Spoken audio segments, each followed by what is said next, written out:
नमस्कार विद्यार्थी मित्रांनो, आज आपण आठवीच्या भूगोलाचा चौथा चॅप्टर म्हणजेच काय सागर तळ रचना हा चॅप्टर काय सुरू करणार आहोत. ओके, सागर तळ रचना. आता पाठीमागच्या चॅप्टर मध्ये आपण सर्व काही जे काही आपलं बेसिक आहे ते बघितलं. परत नंतर ढगांचे प्रकार किंवा सांद्री भवन, घनीभवन कशाला म्हणतात कशाला नाही, हे सगळे छोटे जे काही कन्सेप्ट आहेत ते कन्सेप्ट आपण काय केलेले आहेत बघितलेले आहेत. ओके, जर तुम्ही ते लेक्चर बघितले नसतील तर लेक्चर एकदा बघून घ्या. ओके, चला तर मग सुरुवात करूयात सागर तळ रचनाला. ओके, आता या ठिकाणी जर आपण विचार केला सागर तळ रचनेचा, तर इथे सुरुवातीला एक आपल्याला डायग्राम दिलेली आहे. त्याच्यामध्ये हा जो मोठा भाग दिसतोय याला काय म्हणतो आपण या ठिकाणी, म्हणजे काय म्हणतो पर्वत म्हणतो. हा जो मोठा भाग दिला याला काय म्हणतो, पर्वत म्हणतो. जो आता पर्वत आणि पठार कशाला म्हणतात, जो काही सपाट भाग असतो म्हणजेच काय की वरच्या बाजूला जो काही सपाट भाग असतो त्याला काय म्हणतो आपण, पठार असं म्हणतो. परत नंतर आता पठाराच्या खालची जी काय भाग असतो त्याला आपण काय म्हणतो, इथून इथपर्यंतचा त्याला आपण विनाशपट्टी असं म्हणतो. परत नंतर जिथे समुद्राचं पाणी काय होते म्हणजे काही स्थिरावरती असते त्याला आपण काय म्हणतो, समुद्र सपाटी असं म्हणतो. परत नंतर थोडस समुद्राच्या खाली गेल्यानंतर, थोडस वाटल्यास मी झूम करतो याला. ओके, थोडस जर आपण खाली गेलो तर या ठिकाणी जर बघितलं तर काय भूखंड मंच, म्हणजे काय की पाण्याच्या थोडस जर खाली गेलं किंवा समुद्रामध्ये थोडस आपण जर खाली केलं या ठिकाणी, तर हा काय होईल, आपला भूखंड मंच होईल. ओके, आणि भूखंडाच्या खाली जी काही एकदम खोलवर जी काही जागा असते, ओके, खोलवर जी काही जागा असते त्याला काय म्हणतो आपण, गर्ता असं म्हणतो. ओके, खंडांत असं म्हणजे काय, इथली भाग जी आहे ती खंडांत आहे, पण ही जी खोलवर भाग गेलेला आहे तिला काय म्हणतो आपण, गर्ता म्हणतो. काय म्हणतो, गर्ता. परत नंतर हे जे एवढा इथं सपाट भाग दिसतोय या सपाट भागाला सागरी मैदान असं म्हणतो. ओके, परत नंतर या ठिकाणी जे पर्वत म्हणजे काय, समुद्रामध्ये जे काय मध्ये पर्वत आपल्याला दिसतील त्याला आपण मध्यसागरी पर्वत असं म्हणतो. आणि परत नंतर त्याच्यामध्ये छोटे जे काही हे असणार आहेत म्हणजे काय चढ उतार असतील समुद्रामध्ये, तर त्याला आपण काय म्हणतो, सागरी डोह असं म्हणतो. काय म्हणतो त्याला आपण, सागरी डोह असं म्हणतो. ओके, तुम्ही म्हणजे काय शिकवतो पुस्तक समोर घेत चला, जेणेकरून तुम्हाला त्या सर्व गोष्टी काय होतील, क्लिअर होतील या फॉर्म मध्ये. ओके, चला मग आता यामध्ये की याच्यामध्ये आता काही प्रश्न खाली विचारलेले ते आपण काय करूयात, थोडेसे बघूयात. मग आता यामध्ये बघा की खंड व महासागर अनुक्रमे शिलावरण व जलावरण यांची नावं म्हणजे काय, यांचे भाग आहेत. म्हणजेच काय, जे काय खंड बघा, या खंड व महासागर ओके अनुक्रमे शिलावरण व जलावरण यांचे काय भाग आहेत. खंड व महासागर भूपट्टांवर विस्तारलेले आहेत. खंड आणि महासागर जे असणार, खंड म्हणजे काय की जो आपल्याला इकडचा जो काय भाग दिसतो एवढा, हा कशाचा भाग आहे या ठिकाणी जर बघितलं तर एवढा भाग कशाचा आहे, खंडांचा भाग आहे. कशाचा आहे, खंडांचा भाग आहे. आणि समोर जर बघितलं आपण कशाचा, ओके, महासागर. आता हा महासागराचा एवढा जो आपण काय करतो भाग बघतो तो कशावरती आहे, महासागराचा आहे. आणि हे दोन्ही पण कशावरती विस्तारलेले आहेत, भूखंड मंचावरती, ओके, किंवा भूपट्टांवर विसावलेले आहेत. परत नंतर बघा, ओहोटी दरम्यान महासागराच्या पाण्याची पातळी कमी होते, त्यामुळे किनाऱ्यालगतची लगतची पाण्याखालील असलेली जमीन उघडी पडते आणि समुद्रातील खडकांवर आदळून जहाजांना अपघात होतात. ओके, या फॉर्म मध्ये. परत नंतर नेक्स्ट बघा की वरील मुद्दे जर बरोबर असतील तर त्यासाठी खालील पैकी सर्वांत अचूक पर्याय निवडा. ओके, आता या फॉर्म मध्ये जर बघितलं तर पृथ्वीचा पृष्ठभाग जमीन व पाणी यांनी व्यापलेला आहे आपण म्हणू शकतो. परत नंतर महासागराच्या तळाशी जमीन आहे, महासागराच्या तळाशी जमीन आहे. ओके, या फॉर्म मध्ये. परत नंतर नेक्स्ट पाणी समपातळीत राहिले तर महासागराच्या तळाशी असलेली जमीन असमान असते. ओके, आता हे वाक्य काय आपण हे करू शकत नाही. तर आणि शेवटी काय बघा, पाणी व जमिनीची पातळी असमान असते. पाणी आणि जमिनीची पातळी असमानच आहे. मग चुकीचं काय असणार आहे बघा, पाणी समपातळीत राहिले तरी महासागराच्या तळाशी असलेली जमीन असमान असते. ओके, म्हणजे काय की जमीन असमान असते. आता याच्यामधला अचूक पर्याय आपल्याला एकही दिसत नाही. बघा, तुम्ही निवडलेल्या पर्यायाबाबत ओके वर्गात चर्चा करा आणि कोणता पर्याय बरोबर असेल ते शिक्षकांकडून काय जाणून घ्या. ओके, याच्यामधले सगळेच पर्याय कसे आहेत आपल्याला बरोबर थोडेसे वाटतात. ओके, का चुकीचा वाटतो एखादा, ओके नाही. लास्ट वाला, पाणी व जमिनीची पातळी असमान आहे. पाणी आणि जमिनीची पातळी असमानच असेल ना. ओके, या फॉर्म मध्ये. मग नेक्स्ट बघा, आता त्याचं भौगोलिक स्पष्टीकरण आपण बघूयात. आता पृथ्वीवर पाणी आणि जमीन यांचे वितरण असमान आहे हे आपल्याला माहित आहे. सुमारे 71% बघा पृथ्वीचे पृष्ठ पाण्याने व्यापलेले आहे. म्हणजेच काय की नॉर्मली पृथ्वीवरची जी काही जमीन आहे त्याच्यापैकी 71% जमीन ही पाण्याने व्यापली असली तरी बघा या पाण्याखालील जमीन बघा पाण्याखाली काय आहे, जमीन आहे. ओके, पाण्याखाली पण काय भेटते आपल्याला, जमीन भेटते. मात्र ती पाण्याप्रमाणे समपातळीत नाही. ओके, म्हणजे काय ती पाण्याप्रमाणे समपातळीमध्ये आहे का, नाही. ओके, त्याच्यामध्ये पण काय चढ उतार आहेत. ओके, या फॉर्म मध्ये. मग बघा आता भूपृष्ठावर बघा भूपृष्ठावर आपल्याला दिसणाऱ्या असमान उंचीच्या प्रदेशांचे आपण अनेक भूरूपांमध्ये वर्गीकरण करतो. असेच वर्गीकरण जलमग्न जमिनीचे करता येते. जे काय जलमग्न जमीन म्हणजे काय, जी की पाण्याखाली गेलेली आहे जी काही जमीन आहे तिला काय म्हणतो आपण, जलमग्न जमीन असं म्हणतो. ओके, या फॉर्म मध्ये. मग आता खाली थोडस आपण भौगोलिक स्पष्टीकरण बघूयात किंवा नॉर्मली जे दिलंय थोडस आपण इथं बघूयात. पहिल्यांदा बघा आकृती 4.1 मध्ये भूरूपांना नावे देण्याचा प्रयत्न करा आणि जमिनीवरील भूरूपांना नाव देण्यासाठी कोणते निकष वापरले आणि पाण्याखालील भूरूपांना कोणते निकष वापरले ते वहीत लिहा. आता त्याच थोडस काय केले, खाली भौगोलिक स्पष्टीकरण दिलेलं आहे ते आपण काय करूयात बघूयात. ओके, आता यामध्ये जर आपण बघायला गेलो तर जे काही जलमग्न जमिनीच्या रचनेला ओके सागर तळ रचना म्हणून ओळखली जाते. आता जलमग्न जमीन म्हणजे काय, जी काय जलाखाली गेली, जल म्हणजे काय पाणी. ओके, पाण्याखाली गेलेली जी काही जमीन आहे तिला काय म्हणतो आपण, जलमग्न जमीन असं म्हणतो. आणि तिलाच आपण काय म्हणतो, सागर तळ रचना असं म्हणतो. त्याला बरोबर अंडरलाईन करून ठेवा. ओके, म्हणजे काय की जी काही जलमग्न जमीन आहे त्या जमिनीलाच सागर तळ रचना असं म्हणतो. परत नंतर बघा नेक्स्ट, आता सागर तळ रचना समुद्र सपाटीपासून असलेल्या खोलीच्या आधारे व तेथील जमिनीच्या आकारानुसार विचारात घेतली जाते. जी काय सागर तळ रचना आहे समुद्र सपाटीपासून. ओके, समुद्र सपाटी आपण कशाला म्हणतो, की इथे जर बघितलं समुद्र सपाटी म्हणजे ज्या ठिकाणी म्हणजे काय समुद्राचं पाणी आणि जमीन दोघंही एक समान मापाला आहे त्याला काय म्हणतो आपण, समुद्र सपाटी असं म्हणतो. मग यामध्ये जर आपण विचार केला की बघा या ठिकाणी बघा सागर तळ रचना समुद्र सपाटीपासून असलेल्या खोलीच्या आधारे व तेथील जमिनीच्या आकारानुसार विचारात घेतली जाते. परत नंतर बघा महासागराची सरासरी खोली 3700 मीटर आहे. त्याला बरोबर अंडरलाईन करून ठेवा. महासागराची ओके सरासरी खोली किती आहे, 3700 मीटर आहे. म्हणजेच काय की 3.7 किलोमीटर एवढी आहे. ओके, या फॉर्म मध्ये. परत नंतर नेक्स्ट बघा यामध्ये महासागराचा तळ भूमीप्रमाणेच उंच सखल आहे. म्हणजे काय, महासागराचा तळ भूमीप्रमाणेच कसा आहे, उंच व सखल आहे. म्हणजेच काय की कुठं उंच आहे तर कुठं काय असा सपाट आहे या फॉर्म मध्ये. आता या ठिकाणी जलमग्न बघा जलमग्न भूरूपांनी मिळून बघा सागराच्या तळाची रचना ठरते. ओके, आता या ठिकाणी जी काय भूरूप दिलेली आहेत ती आपण बघणारच आहोत. ओके, बघा भूरूपांनी मिळून सागर तळ रचना काय होते, ठरते. परत नंतर बघा सागर तळ रचना विविध महासागरांमध्ये भिन्न आहे. या रचनेतील काही ठळक भूप्रकार व सर्वसाधारण क्रम आपण पाहूया आणि समुद्र किनाऱ्यापासून जसजसे आत जावे, म्हणजे काय की समुद्र किनाऱ्यापासून कधी जर तुम्ही समुद्रावरती गेलात तिथून जसजसं आत जावं तसतसे जलमग्न भूरचनेत बदल होतात. आकृती 4.2 व पुढील स्पष्टीकरणाचा एकत्रित अभ्यास करा. आता 4.2 मी काय करतो इकडं थोडीशी ओपन करून ठेवतो, त्यांचा आपण एकत्रितपणे काय करूयात, अभ्यास करूयात. ओके, चला थोडस झूम करतो याला.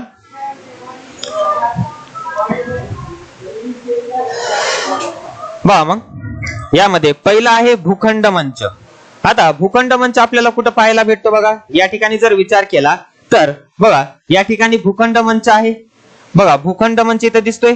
भूखंड मंच हा म्हणजेच काय की जी काय समुद्र सपाटी आहे समुद्र सपाटीच्या खालचा थोडासा भाग त्याला काय म्हणतो आपण, भूखंड मंच म्हणतो. हो की नाही.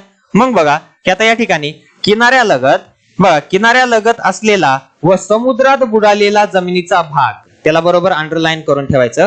किनाऱ्यालगत असलेला व समुद्रात बुडालेला जमिनीचा भाग त्याला काय म्हणतो आपण, भूखंड मंच असं म्हणतो. काय म्हणतो त्याला आपण, भूखंड मंच असं म्हणतो. ओके, या फॉर्म मध्ये तुम्ही दोघींनी आणली नाहीत का पुस्तकं. ओके, त्याला काय म्हणतो आपण, भूखंड मंच असं म्हणतो. बघा की म्हणजेच काय की थोडासा आता थोडस मी याला झूम करतो. बघा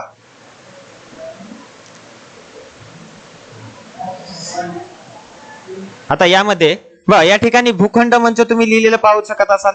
तर म्हणजेच काय की थोडीशी बघा या ठिकाणी जी काय 0 या ठिकाणी लिहिलंय हा काय समुद्र सपाटी आहे आणि समुद्र सपाटीचा थोडासा खालचा भाग जो काय जमिनीमध्ये कशाने पाण्यामध्ये काय झालाय बुडालेला आहे आणि हा जो भाग आहे याला काय म्हणतो आपण भूखंड मंच असं म्हणतो. ओके या फॉर्म मध्ये मग बघा बघा हा सागर तळाचा सर्वांत उथळ भाग आहे. सर्वांत कसा आहे उथळ भाग आहे. यालाच समुद्रबूड जमीन असेही म्हणतात. समुद्रबूड जमीन म्हणजेच काय की नॉर्मली काही जमीन बाहेर असते आणि काही जमीन समुद्रामध्ये गेलेली असते तर त्याला काय म्हणतो आपण समुद्रबूड जमीन असं म्हणतो. आणि याचा उतार कसा असतो मंद असतो. याच्यातला एक ना एक पॉइंट बरोबर काय करायचं लक्षात ठेवायचा की परीक्षेमध्ये डायरेक्टली कसं विचारताल की खालीलपैकी कोणते विधान हे भूखंड मंचाला धरून योग्य आहे किंवा कोणतं विधान हे भूखंड मंचाला धरून अयोग्य आहे त्यावेळेस ते आपल्याला बरोबर समजलं पाहिजे. ओके या फॉर्म मध्ये मग बघा आता इथं भूखंड मंचाचा विस्तार सर्वत्र सारखा नसतो. सारखा असतो का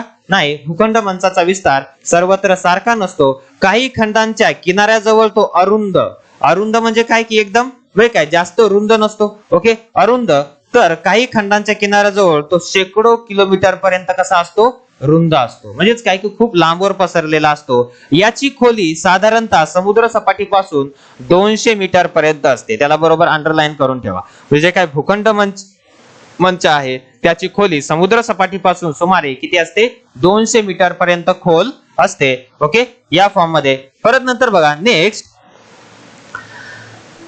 मानवाच्या दृष्टीने भूखंड मंच महत्वाचा आहे. ओके मानवाच्या दृष्टीने भूखंड मंच हा सर्वात महत्वाचा आहे. जगातील बघा मासेमारीची विस्तृत क्षेत्रे भूखंड मंचावरच आढळतात. म्हणजेच काय की नॉर्मली जेवढी काही मासेमारी होते ती मासेमारी फक्त भूखंड मंचावर होते. जास्त आतमध्ये जाऊन ओके मासेमारी होत नाही. बघा भूखंड मंच हा भाग उथळ असल्याने सूर्यकिरण तळापर्यंत पोहोचतात. सूर्यकिरण काय होतात तळापर्यंत पोहोचतात आणि त्यामुळे तेथे बघा शैवाल परत नंतर प्लवंग यांची निर्मिती होते. आता शेवाळ आणि प्लवंग हे कोणाचं खाद्य आहे माशांचं खाद्य आहे. त्याला पण बरोबर अंडरलाईन करून ठेवायचं. शेवाळ प्लवंग यांची निर्मिती होते आणि हे माशांचे खाद्य असते. काय असते माशांचे खाद्य असते. आणि खनिज तेल नैसर्गिक वायू आणि विविध खनिजे भूखंड मंचावरून खनन करून मिळवता येतात. ओके या फॉर्म मध्ये जे काय खनिज तेल असेल किंवा नैसर्गिक वायू असतील किंवा विविध खनिजे ओके म्हणजे काय भूखंड मंचावरून खनन करून आपण काय मिळवतो. उदाहरणार्थ मुंबई हाय हे अरबी समुद्रातील खनिज तेल व नैसर्गिक वायू मिळवणारे भूखंड मंचावर एक क्षेत्र आहे. भूखंड मंचावरील काय एक क्षेत्र आहे. हे आपण कशामध्ये बघितलं होतं सायन्स मध्ये पण बघितलं होतं मुंबई आहे. ओके या फॉर्म मध्ये ते बरोबर काय करायचं लक्षात ठेवायचं. कोणत्या समुद्रामध्ये आहे अरबी समुद्रामध्ये आहे. ओके या फॉर्म मध्ये इथपर्यंत लक्षात आलं. परत नंतर नेक्स्ट आहे खंडांत उतार. ओके आता खंडांत उतार जर आपण इथं बघितलं तर या ठिकाणी आपल्याला खंडांत उतार पाहायला भेटतो. आता भूखंड मंच इथून इथपर्यंत भूखंड मंच आहे. आता भूखंड मंचाच्या थोडस खाली ज्यावेळेस आपण उतरतो त्यावेळेस या ठिकाणी आपल्याला काय जाणवतंय खंडांत उतार दिसतो. काय दिसतो खंडांत उतार आपल्याला पाहायला भेटतो. मग बघा यामध्ये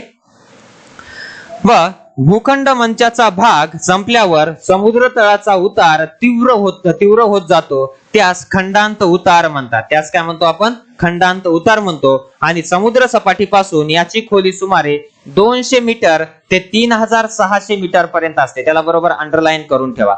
समुद्र सपाटीपासून याची खोली सुमारे 200 मीटर ते 3600 मीटर पर्यंत असते आणि काही ठिकाणी ही खोली त्यापेक्षाही अधिक असते. ओके या फॉर्म मध्ये प्रत्येकाची खोली बरोबर काय करायचे लक्षात ठेवायचे. प्रत्येकाची डेफिनेशन बरोबर लक्षात ठेवायची. ओके हे आपल्याला परीक्षेला पडू शकते. ओके या फॉर्म मध्ये मग बघा की काही ठिकाणी ही खोली त्यापेक्षाही अधिक आढळते आणि खंडांत उताराचा विस्तार कमी असतो. खंडांत उताराचा विस्तार म्हणजे काय की रुंदी कशी असते कमी असते. बघा सर्वसाधारणतः खंडांत उताराची अधसीमा ही भूखंडाची बघा सीमा मानली जाते. अधसीमा म्हणजे काय जी काय वरची सीमा आहे ती भूखंडाची सीमा मानली जाते. म्हणजेच काय की नॉर्मली जी काय भूखंड आहे म्हणजे काय आपण जी काय जमीन आहे त्याची सीमा मानली जाते. या फॉर्म मध्ये आलं लक्षात इथपर्यंत.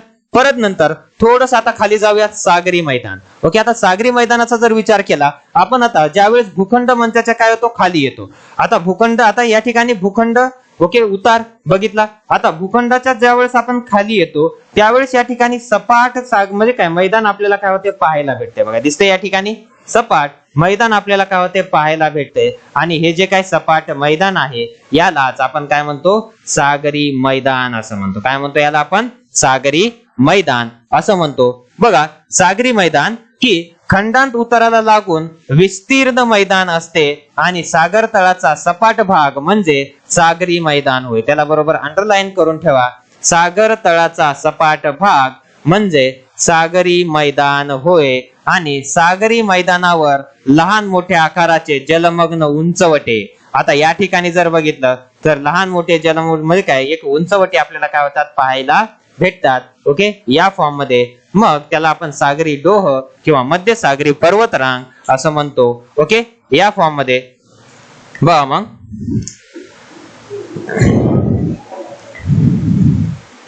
उंचवटे पर्वत पठारे ओके इत्यादी भूरूपे आपल्याला काय होतात पाहायला मिळतात. ओके या फॉर्म मध्ये आता नेक्स्ट आहे सागरी पर्वतरांग व पठारे. आता या ठिकाणी आपण जे काय बघतोय सागरी पर्वतरांग किंवा पठारे ओके इकडे बघा जे काय सागरी पर्वतरांग किंवा पठारे आपण जे काय बघतोय बघा इथं हे जे मोठमोठाले दिसत आहेत हे काय सागरी पर्वतरांग आहे किंवा नॉर्मली ते काय पठार आहे.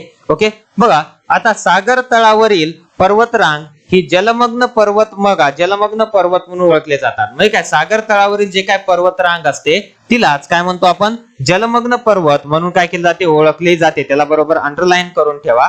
ओके या फॉर्म मध्ये आता यामध्ये या पर्वतरांगा शेकडो किलोमीटर रुंद शेकडो किलोमीटर कशा असतात रुंद असतात अशा पसरलेल्या व बघा हजारो किलोमीटर लांब असतात. ओके बघा नंतर जलमग्न पर्वतरांगांच्या शिखरांचे बघा काही भाग ठिकाणी सागर पृष्ठाच्या वर आलेले आपल्याला काय होतात दिसतात. म्हणजे काय की नॉर्मली काही भाग इथं जर बघितलं तर काही भाग काय झाला बघा म्हणजे काय की जे काय जलमग्न पृष्ठ आहे त्याच्या वर आलेला दिसतोय इथं.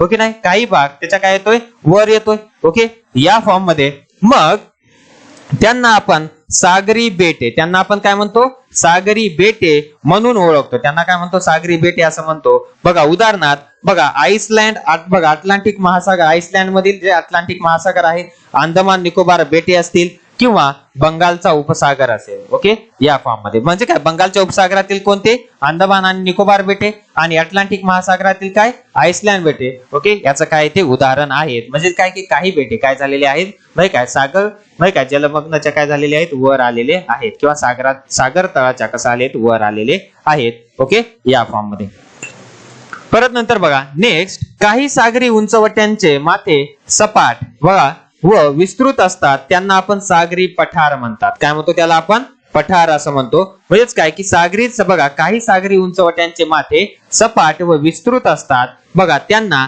सागरी पठार म्हणतात. त्याला बरोबर अंडरलाईन करून ठेवा. उदाहरणार्थ हिंदी महासागरातील छागोसचे पठार त्याला बरोबर अंडरलाईन करून ठेवा. हे महत्वाचं आहे कारण की एखाद्या वेळेस तुम्हाला विचारलं जाऊ शकते छागोसचे पठार कोणत्या महासागरामध्ये आहे तर कोणत्या महासागरामध्ये आहे हिंदी महासागरामध्ये आहे. ओके या फॉर्म मध्ये आपल्याला त्या प्रमाणामध्ये विचारू शकतात त्यामुळे ते बरोबर आपल्या लक्षात असलं पाहिजे. ओके चला नेक्स्ट बघा नेक्स्ट आहे आता सागरी डोह व सागरी गर्ता. आता या ठिकाणी जर बघितलं सागरी डोह आणि सागरी गर्ता. आता सागरी डोह आपण या ठिकाणी बघितलं बघा सागरी डोह म्हणजे काय छोटेसे म्हणजे काय की एक म्हणजे काय विहिरी सारखी किंवा खोदग्यासारखं आपल्याला दिसते या ठिकाणी याला काय म्हणतो आपण सागरी डोह आणि सागरी गर्ता. सागरी गर्तेचा जर आपण विचार केला एकदमच ती कशी आहे खोलवर आहे.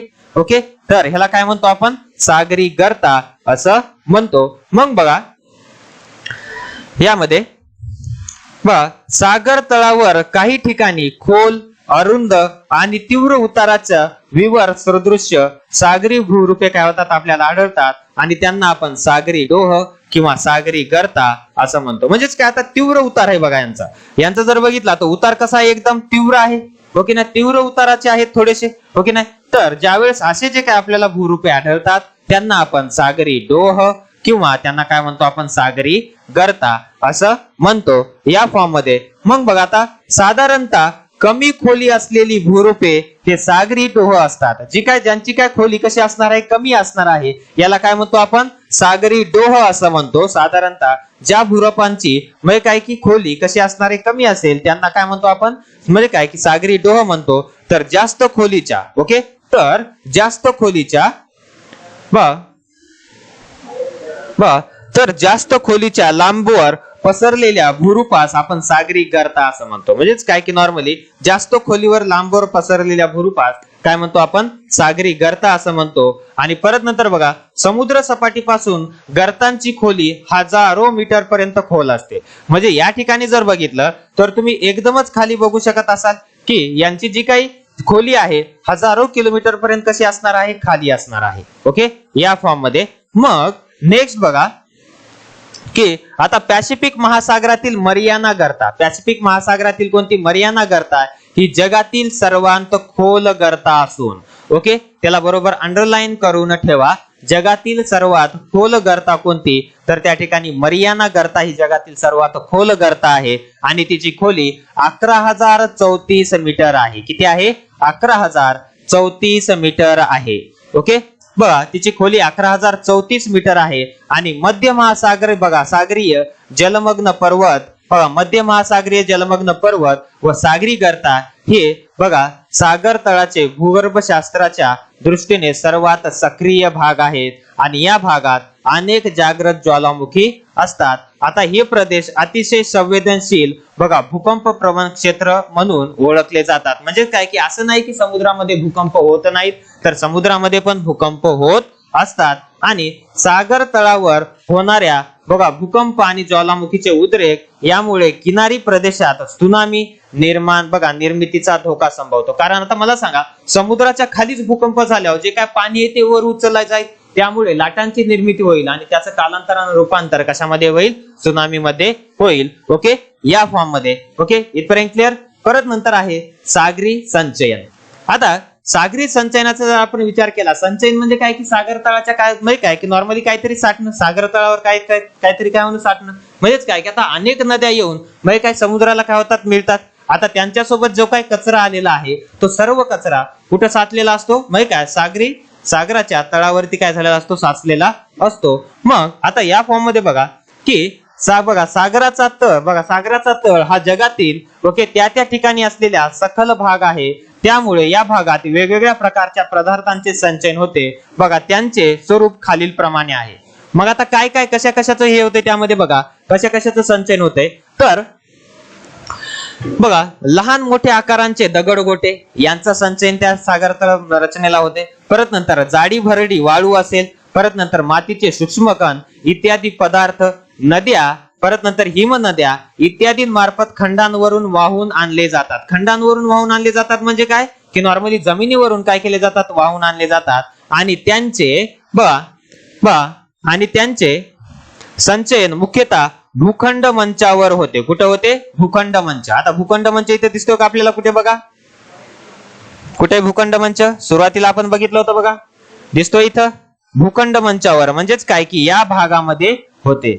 म्हणजे काय भूखंड मंचावर या भागामध्ये समुद्राच्या काय होते ते म्हणजे काय साठते. मग आता इथे बघा भूखंड मंचावर होते आणि अशा पदार्थांना सागरी अवसाद असे म्हणतात. त्याला बरोबर अंडरलाईन करून ठेवा. सागरी अवसाद कशाला म्हणतात, तर वरून या ठिकाणी पासून काय करायचे, अंडरलाईन करत यायचं बरोबर.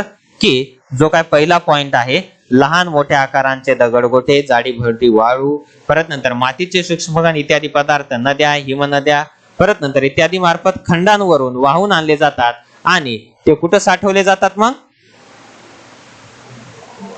ओके, कुठं, यांचा संचय मुख्यतः भूखंड मंचावर, ओके, भूखंड मंचावर होते आणि अशा पदार्थांना सागरी अवसाद असे म्हणतात. काय म्हणतो आपण याला, सागरी अवसाद असे म्हणतात. ओके, या फॉर्म मध्ये आलं लक्षात इथपर्यंत. चला नेक्स्ट आहे आता बघा की ज्वालामुखीच्या उद्रेकातून बघा ज्वालामुखीच्या उद्रेकातून बाहेर पडलेली राख व लावारस यांचे संचयन सुद्धा येथे आढळते. म्हणजेच काय की नॉर्मली जे काय लावा म्हणजे काय लावारसापासून जे काय बाहेर पडलेली जी काय राख आहे किंवा लावारस आहे ज्वालामुखीतून बाहेर पडलेला, यांचं संचयन पण या ठिकाणी आपल्याला आढळते. कुठं, भूखंड मंचावर. आता खूप खोलवर विशेषतः सागरी मैदानाच्या भागात अतिसूक्ष्म मातीचे कण मोठ्या प्रमाणात साचतात आणि यात सागरी वनस्पती व प्राणी यांचे अवशेष मिसळले जातात आणि हे सर्व मिश्रण अतिसूक्ष्म कणांचे बनलेले असते व ते मृदू चिखलाच्या स्वरूपामध्ये असते. आणि यामध्ये सागरी प्रकार बघा प्राण्यांच्या व वनस्पतीच्या अवशेषांचे प्रमाण साधारणतः 30% असते आणि या मृदू चिखलास आपण काय म्हणतो, सागरी निक्षेप असं म्हणतो. काय म्हणतो आपण त्याला, आपण सागरी निक्षेप असं म्हणतो. मग सागरी निक्षेप कशा कशाचा बनलेला असतो, या ठिकाणी राख असेल, परत नंतर मृदू चिखल असेल आणि त्यामध्ये सागरी प्राणी आणि वनस्पतींचे काय असतील, अवशेष असतील. ओके, या सर्वांचं मिळून काय बनतो, सागरी निक्षेप बनतो. ओके, इथपर्यंत क्लिअर. ओके, या फॉर्म मध्ये ते बरोबर काय करायचं, लक्षात ठेवायचं. परत नंतर बघा, आता इथे तो आपल्याला माहिती काय सागरी मैदान वगैरे दिलेलं आहे, सागरी निक्षेपण काय केले दिलेलं आहे आपल्याला, ते काय होते पाहायला भेटते. परत नंतर याशिवाय काही मानवनिर्मित घटकांचे संचयन सागरात होते. बघा, जर त्यांपैकी शहरातील सांडपाणी, घनकचरा, आता मुंबई कशी एकदम मोठी आहे, तर आता तिथलं सगळं पाणी जे आहे काय केलेलं आहे, समुद्रामध्ये सोडून दिलेलं आहे. तर त्यामध्ये बघा, त्यापैकी शहरातील सांडपाणी, घनकचरा. ओके, परत नंतर बघा, आता सागरी अवसाद पण आपल्याला या ठिकाणी पाहायला भेटतात बघा. सागरी निक्षेपण इथे दिले. परत नंतर सागरी अवसाद हे तळावरती साचलेलं आहे सगळं. ओके, नाही या फॉर्म मध्ये तळावरती काय झाले, साचलेलं आहे. परत नंतर बघा, आता हे सगळं म्हणजे काय, मानवनिर्मित घटकांचा संचय, म्हणजेच काय की जे काय प्लास्टिक आहे, हे आहे, सर्व गोष्टी काय केल्या तिथं म्हणजे काय साठवलेल्या आहेत. ओके, या फॉर्म मध्ये बघा, किरणोत्सर्गी पदार्थ, टाकाऊ रसायने, परत नंतर प्लास्टिक इत्यादी पदार्थांमुळे बघा जलवर्णास प्रदूषणाचा धोका निर्माण होतो आणि हे पदार्थ सागरी जीवनसृष्टी व तेथील पर्यावरणाच्या दृष्टीने अत्यंत हानिकारक आहेत. तिथले पदार्थ काय म्हणजे काय की नॉर्मली अत्यंत हानिकारक असतात, कारण की म्हणजे काय याचा धोका म्हणजे काय जलावर म्हणजे काय की पाण्यामध्ये जे काय प्राणी असणार आहेत त्यांना होऊ शकतो. ओके, या फॉर्म मध्ये बघा, यातील प्रदूषककारी घटकांचे प्रमाण कमी असूनही त्यांचे बघा उपद्रव मूल्य कसे आहे, अधिक आहे. ओके, या फॉर्म मध्ये परत नंतर या ठिकाणी बघा, महासागरातील ओके जीवसृष्टीचे स्वरूप ओके समजण्यासाठी तसेच सागर तळावरील खनिजांची माहिती मिळवण्यासाठी अवसाद महत्वाचे ठरतात. म्हणजेच काय की खालचं जे काय एखाद्या वेळेस अवसाद आपल्याला जर भेटलं सागर तळावरचं, तर आपल्याला कळते की बाबा म्हणजेच काय की सागर तळाच्या तिथं काय काय आहे. ओके, या फॉर्म मध्ये परत नंतर बघा, अवसादांच्या एकमेकांवर साचणाऱ्या थरांचा व सागर जलांचा दाब यामुळे या संचयनातून स्तरित खडकांची निर्मिती होते. त्याला बरोबर अंडरलाईन करून ठेवा. ओके, की म्हणजे काय, अवसादांच्या एकमेकांवर साचणाऱ्या थरांचा व सागर बघा जलाचा दाब ओके बघा यांमुळे या संचयनातून स्तरित खडकांची निर्मिती होते. या फॉर्म मध्ये नेक्स्ट आता काय की नेहमी लक्षात ठेवा, आता याच्यामधले पॉइंट खूप सारे महत्वाचे आहेत, ते बरोबर अंडरलाईन करायचे. ओके, बघा समुद्र सपाटी, आता यामध्ये थोडासा कलर चेंज करतो मी. बघा समुद्र सपाटी कोणत्याही ठिकाणाची उंची व खोली बघा त्या भागातील समुद्र सपाटीपासून मोजली जाते. म्हणजेच काय की कोणत्याही ठिकाणची उंची किंवा खोली म्हणजे काय त्या भागातील समुद्र सपाटीपासून काय केली जाते, मोजली जाते. आणि समुद्र सपाटीपासूनची जास्तीत जास्त भरतीची पातळी व ओहोटीची असणारी पातळी यांच्यातील सरासरी काढून निश्चित केली जाते. म्हणजे काय समुद्र सपाटीची जी काय जास्तीत जास्त पातळी आहे किंवा समुद्र सपाटीचे जे काय मूल्य आहे ते म्हणजेच काय जे काय भरती जास्तीत जास्त भरती आणि ओहोटी यांची सरासरी काढून ते पॉइंट काय केला जातो, ठरवला जातो. आणि या सरासरी काढलेल्या उंचीस शून्य मानून, सरासरी काढलेल्या उंचीस शून्य मानून बघा त्यापेक्षा अधिक उंच किंवा कमी किंवा खोली ओके उंचीची ठिकाणे धनात्मक व ऋणात्मक मूल्यांकित सांगितली जातात. म्हणजेच काय की नॉर्मली जर अधिक उंच असेल, कुठं असेल समुद्र सपाटीच्या वर असेल, तर त्यावेळेस ती कशी दाखवली जातात, धनात्मक म्हणजे पॉझिटिव्ह दाखवली जातात, प्लस चिन्हानं काय केली जातात, दाखवली जातात. पण ज्यावेळेस एखादी खोली जर आपल्याला मापायची असेल तर ती खोली ऋण संख्येने काय केली जाते, दाखवली जाते. ओके, या फॉर्म मध्ये मग परत नंतर बघा या ठिकाणी माउंट एव्हरेस्ट याची उंची किती आहे, 8848. आता ही कशामध्ये दाखवली, मीटर आहे, कशामध्ये दाखवली, प्लस मध्ये दाखवली. तर मरियाना गर्ता समुद्र तळाच्या कशी खाली आहे, समुद्र सपाटीपासून कशी आहे, खाली आहे. म्हणून या ठिकाणी ती बिचारी काय दाखवलेली, -11,034 मीटर एवढी आहे. त्याला बरोबर अंडरलाईन करून ठेवायचं. ओके, यांची म्हणजे काय की उंची आणि खोली किती आहे ते आपल्याला विचारलं जाऊ शकतं बरं का. ओके, चला हे आपल्याला विचारलं जाऊ शकतं एखाद्या वेळेस, ते बरोबर लक्षात ठेवायचं. परत नंतर बघा आता भारतामध्ये सर्वेक्षणासाठी, आता भारतामध्ये कुठलंही सर्वेक्षण जर करायचं असलं किती उंची किती खोली, तर चेन्नई येथील समुद्र सपाटीची सरासरी उंची 0 मानली जाते आणि ती भारतातील सर्व ठिकाणांसाठी समुद्र सपाटीपासूनची उंची मानली जाते. ओके, कुठली? चेन्नई येथील. ओके, या फॉर्म मध्ये. परत नंतर नेक्स्ट बघा, आता खाली काय दिलंय की आता कमाल म्हणजे काय की नॉर्मली भारताची कमाल पातळी म्हणजेच काय की नॉर्मली जी काय ओहोटी आहे त्याची पातळी, परत नंतर भारताची किमान पातळी आणि त्याच्यामधला जो काय ही जी रेष आहे ती काय लागते म्हणजे काय सरासरी समुद्र सपाटी काय म्हणून काय केली जाते, ओळखली जाते. ओके, या फॉर्म मध्ये. परत नंतर नेक्स्ट बघा, आता माउंट एव्हरेस्ट. आता माउंट एव्हरेस्ट कसं आहे? उंच आहे. म्हणजे काय आता ही समुद्र सपाटी जर आपण मानली, ओके, ही काय केली आपण? समुद्र सपाटी मानली.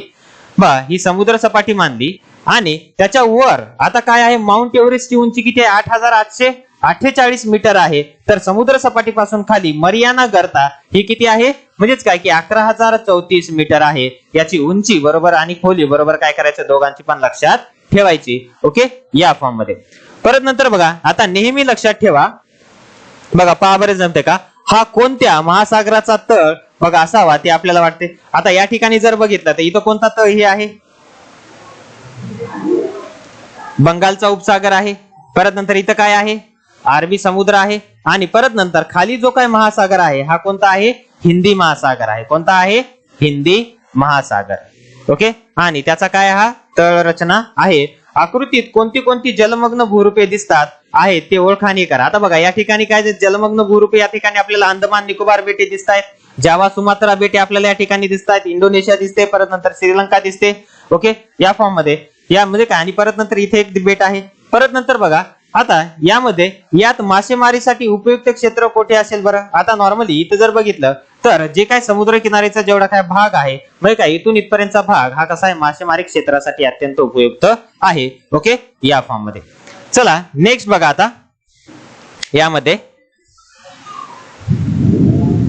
बघा नेहमी लक्षात ठेवा सागर बघा महासागर यांमध्ये बघा सागर महासागर यांमध्ये जमिनीवरून येताच अनेक बाबींचे संचयन होत असते. म्हणजे काय जमिनीवरून येणाऱ्या अनेक बाबींचं काय होते? संचयन होते. संचयन होणे म्हणजे काय? गोळा होणे. ओके, या फॉर्म मध्ये हे संचयन नैसर्गिक निक्षेप व अवसाद या स्वरूपामध्ये असतात. परत नंतर बघा तसेच मानव स्वतः देखील नको असलेल्या अनेक गोष्टी सागरात टाकून देतो. म्हणजेच काय की ज्यावेळेस आपल्या घरी दसरा निघतो, दसरा निघाला की त्यामध्ये गोधडी वगैरे सगळे निघतात, आपण ते कशामध्ये? नदीमध्ये टाकून देतो आणि नदी हे सगळं कुठे जाते? समुद्रामध्ये जाते. आता त्याच्यामध्ये प्लॅस्टिक असेल, हे असेल, ओके काय ओके या फॉर्म मध्ये. मग यामुळे सागर तळ आणि सागराचे पाणी प्रदूषित होण्याचा धोका काय होतो? संभावतो. आता जसं की आपल्या शेतीमध्ये सर्वात जास्त काय वापरले जातात? म्हणजे काय की फर्टिलायझर्स वापरले जातात, औषधं वापरली जातात, कीटकनाशक वापरली जातात. आता पाऊस पडल्यानंतर ते सगळं धुवून कशामध्ये जाणार आहे? नदी नाल्या ओढ्यांमध्ये जाणार आहे आणि ते परत नंतर सागराला जाऊन मिळेल. आता मला सांगा, हे प्रदूषित झालेल्या पाण्यामुळे सागरी जे काही असतात म्हणजेच काय की सागरी जे काही निक्षेप असतात किंवा सागरी जे काही प्राणी असतात यांना त्यांच्यापासून काय होतो? धोका संभवतो. बघा येथील सजीव सृष्टीस हे हानिकारक आहे. ओके, परत नंतर बघा जमिनीवर असणाऱ्या सजीव सृष्टीपेक्षा जास्त प्रजाती सागरात राहतात हे आपण नेहमीच लक्षात ठेवले पाहिजे. ओके, या फॉर्म मध्ये आलं लक्षात. चला नेक्स्ट बघा, याच्यामध्ये आपल्याला काय हे दिलेले बघा, जरा डोके चालवा. चला बघा आता या ठिकाणी की जरा डोके चालवा. शिक्षक किंवा पालकांसोबत समुद्र किनाऱ्यावर फिरायला गेल्यावर एक प्रयोग आवर्जून करा. ओके, जाऊयात कधीतरी आपण सहल काढूयात आणि त्यावेळेस जाऊयात, त्याचं टेन्शन घेऊ नका तुम्ही. ओके, हो हा कधीतरी ओके या फॉर्म मध्ये. चला बघा किनाऱ्यावर लाटांबरोबर असलेल्या पदार्थांचे निरीक्षण करा आणि त्यांचे वर्गीकरण खालील प्रकारे तक्त्यात करा. आता लाटांबरोबर वाहून येणारे पदार्थ म्हणजेच काय की आता बघा ज्यावेळेस नदी नाले ओढे याच्यामधून काही पदार्थ वाहून येतात, काही नैसर्गिक पदार्थ असतात तर काही मानव निर्मित पदार्थ असतात किंवा अनैसर्गिक पदार्थ आपल्याला त्या ठिकाणी काय होतात? पाहायला भेटतात. ओके, या फॉर्म मध्ये. ओके, बघा आता यामध्ये अनैसर्गिक किंवा मानव निर्मित पदार्थ आपल्याला काय होतात? पाहायला भेटतात. आता नैसर्गिक पदार्थांमध्ये काय कोणते म्हणजेच काय की पदार्थ येऊन मिळतात तर वनस्पती असेल, शंखशिपले असतील आणि जलचर असतील. ओके, आणि अनैसर्गिक किंवा मानव निर्मित पदार्थामध्ये रासायनिक म्हणजेच काय की नॉर्मली आपण शेतामध्ये फवारलेली कीटकनाशके वगैरे ते सगळे वाहून जाऊन परत नंतर धातू, परत नंतर प्लास्टिक आणि काच हे सगळ्यांचे अवशेष कुठे आपल्याला म्हणजे काय की सागर तळ रचनेवरती आपल्याला पाहायला भेटतात, त्यामुळे त्या ठिकाणी तिथल्या जीवांना धोका निर्माण होतो किंवा सजीवांना धोका निर्माण होतो. दॅट्स वाय आपण म्हणजेच काय की नॉर्मली कोणत्याही प्रकारचा असा धोका सजीवांना निर्माण होणार नाही याचे कृत्य करू नये आणि म्हणजेच काय की जेवढं होईल तेवढं यांचा कंपोस्ट खतामध्ये निर्माण करण्याचा प्रयत्न करावा. ओके, या फॉर्म मध्ये आपण खालचे आता काही प्रश्न वाचणार नाहीत. ओके, त्याच्या खालचा तक्ता आपण घेणार आहोत. बघा आता नेक्स्ट बघा यामध्ये की आता सागर तळ रचनेचा अभ्यास करताना एक गोष्ट लक्षात घेतली पाहिजे, ती म्हणजे सागर तळाचे वय. आता सागर तळाचं वय किती आहे किती नाही हे बघा खडकावर साचलेल्या औषधांच्या अभ्यासावरून शास्त्रज्ञांना कसे लक्षात आले की ओके कोणत्याही सागरातील ओके तळावरील औषध हे 200 दशलक्ष वर्षापेक्षा कसे आहेत जुने नाहीत. म्हणजेच काय की नॉर्मली 200 दशलक्ष वर्षापेक्षा जुने नाहीत. तर ते कशावरून लक्षात आलं असेल बघा, कारण की या ठिकाणी आकृतीमध्ये जर बघितलं बघा या ठिकाणी सागरी कवच आपल्याला पाहायला भेटते. लक्ष द्या, आवरावरी करू नका. बघा सागरी कवच आपल्याला या ठिकाणी पाहायला भेटते आणि ऊर्ध्वगामी शिलारस म्हणजे काय की तो बाहेर यायला लागतो आणि बाहेर आल्यानंतर याच्यापासून राख वगैरे सगळं काय पडतंय बाहेर पडतंय आणि याचा अभ्यास कोण करतात शास्त्रज्ञ करतात आणि याच्यावरून कार्बन डेटिंग या प्रक्रियेमुळे सगळ्या गोष्टी काय होतात आपल्याला लक्षात येतात. ओके, या फॉर्म मध्ये परत नंतर नेक्स्ट बघा आता की बघा भूखंडावरील खडकांचे अधिकतम वय 3200 दशलक्ष वर्षे असल्याने निष्पन्न झाले आहे. असल्याचे काय निष्पन्न झालेले म्हणजेच काय की जे काय भूखंडावरील खडक जे आहे त्यांचं वय किती आहे 3200 दशलक्ष वर्षापूर्वीचं आहे. मग सागर तळावरील 200 दशलक्ष वर्षापेक्षा जुने अवसाद कोठे गेले असा प्रश्न शास्त्रज्ञांना सतावू लागला. त्यावर शास्त्रज्ञांनी सागर तळावरील अवसादाबरोबर सागर तळाच्या खडकाचाही अभ्यास केला आणि त्यावरून असे लक्षात आले की सागर तळाचे खडकही 200 दशलक्ष वर्षापेक्षा जुने नाहीत आणि कोणत्याही महासागराचा तळ भूपृष्ठाच्या तुलनेत अगदी अल्पवयीन आहे असे अनुमान काढले गेले आणि ते आता सर्वमान्य झाले आहे. या शोधाचा उपयोग पुढे भूपट्ट विवर्तनिकी या संकल्पनेच्या अभ्यासाला काय झाला. ओके, या फॉर्म मध्ये या ठिकाणी आपला कम्प्लिटली चॅप्टर संपलेला आहे. ओके, नेक्स्ट चॅप्टर आपण सागरी प्रवाह हा चॅप्टर काय करणार आहोत सुरुवात करणार आहोत. काही समजलं नसेल तर तुम्ही विचारू शकता. भेटूयात नेक्स्ट चॅप्टर मध्ये आणि जे कोणी मित्र आपले एनएमएस ला बसलेले असतील त्यांच्यासोबत व्हिडिओ नक्की शेअर करा. Okay, thank you so much. भेटूयात नेक्स्ट लेक्चर मध्ये.